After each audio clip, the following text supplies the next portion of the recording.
हर हर महादेव, जय शिव शंभु, श्री शिवाय नमस्तुभ्यम। आप सभी को हरितालिका तीज की हार्दिक शुभकामनाएं। आइए आज हम सुनेंगे हरितालिका तीज व्रत की कथा। एक समय की बात है, एक बार विशाल वट वृक्ष के नीचे भगवान शिव और माता पार्वती सभी गणों के साथ विराजमान थे। तभी माँ गौरी जी ने भगवान शिव से एक सुंदर प्रश्न करते हुए पूछा कि हे महेश्वर, मेरे बड़े सौभाग्य हैं जो आप मुझे पति रूप में मिले, लेकिन मैं क्या जान सकती हूँ कि मैंने वह कौन सा पुण्य किया जिसकी वजह से आपने मेरा वरण किया। आप कृपया करके मुझे उस पुण्य के बारे में बताइए, मैं जानना चाहती हूँ।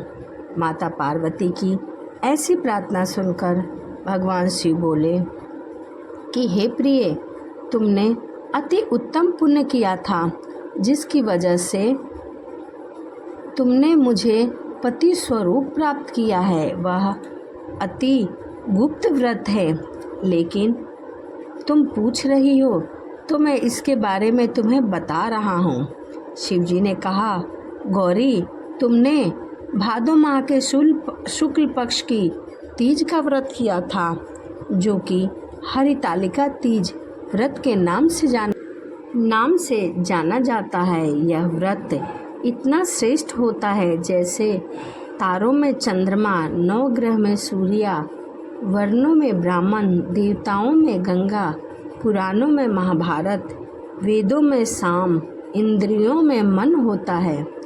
ऐसा सुनकर माता पार्वती ने पूछा कि प्रभु, मैंने कब और कैसे तीज का व्रत किया था? कृपया इसे विस्तार पूर्वक कहिए, मुझे इसे सुनने की इच्छा है। तब माता पार्वती के इतना कहने पर भगवान शिव बोले कि हे भाग्यवान उमा, भारतवर्ष के उत्तम में हिमाचल श्रेष्ठ पर्वत है और उसके राजा हिमाचल हैं और उनकी पत्नी भाग्यवती रानी मैना देवी। तुमने राजा हिमाचल और रानी मैना देवी की पुत्री के रूप में जन्म लिया था। तुम बचपन से ही मेरी आराधना किया करती थी, तुम मेरी पूजा किया करती थी। कुछ उम्र बढ़ने पर तुमने अपनी सहेलियों के साथ जाकर हिमालय की गुफाओं में मुझे पाने के लिए कठोर तप किया।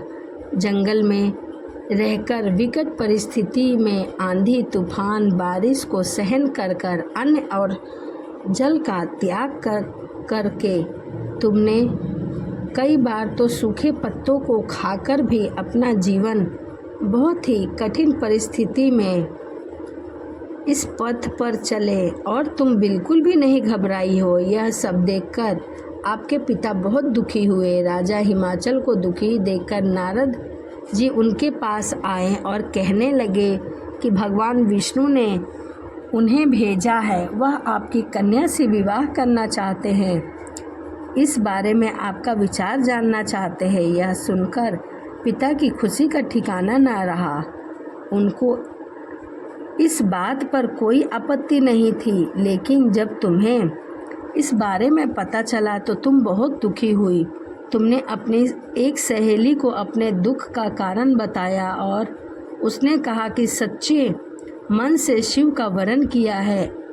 ऐसे में पिता ने उनका विवाह विष्णु जी से तय कर दिया है। इस धर्म संकट में प्राण त्यागने के अलावा मेरे पास और कोई दूसरा रास्ता नहीं है। तुम्हारी बातें सुनने के बाद वह सहेली तुम्हें लेकर एक घनघोर वन में चली गई और एक गुफा में छिप गई ताकि तुम्हारे पिता यानी राजा हिमाचल तुम्हें खोज न पाए। तुम्हारे पिता तुम्हें न पाकर बहुत दुखी हुए और लगातार तुम्हारी खोज करते रहे।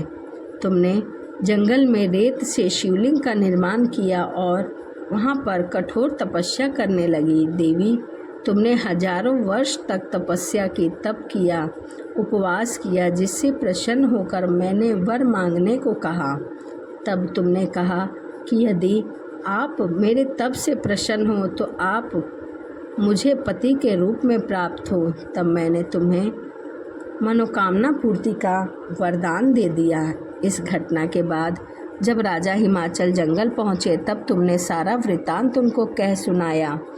तुमने कहा कि शिव से मेरा विवाह होगा तभी मैं घर जाऊंगी। इस पर राजा हिमाचल और तुम्हारे पिता सहमत हो गए। फिर उन्होंने विधि विधान से शिव और पार्वती का विवाह कराया, जिसके बाद से भादो माह के शुक्ल पक्ष की तृतीया तिथि को जो भी महिला इस व्रत को पूरे मन से विधि पूर्वक करती है उसकी मनोकामनाएं भगवान शिव और माता पार्वती अवश्य पूर्ण करते हैं।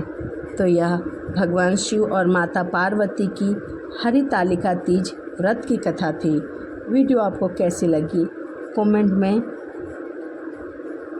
हर हर महादेव लिखकर ज़रूर बताएं। तो चलिए मिलते हैं आपसे अगली वीडियो में। सभी को हर हर महादेव, जय शिव शंभू।